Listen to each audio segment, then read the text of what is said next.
I'm gonna go give this to the worms, my worm farm. Alright.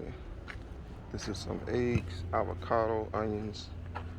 They're gonna tear it up. I'm keeping my worm farm inside of this big bucket right here.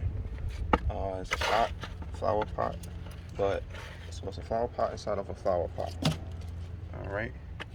And if you look in there, I have paper, cardboard, okay, eggs, they're thriving, okay, mangoes. Okay, now I'm about to throw this compost in there.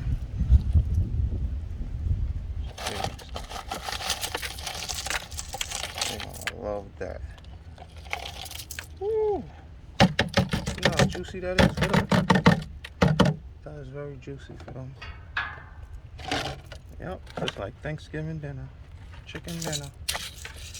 So I just stir it in a little so it gets to all of them. Cause they're gonna be fighting. I ain't really fighting them. They work together to break it down.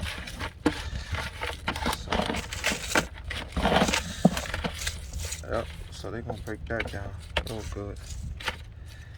Alright, so you just get yourself a hand shovel, stir.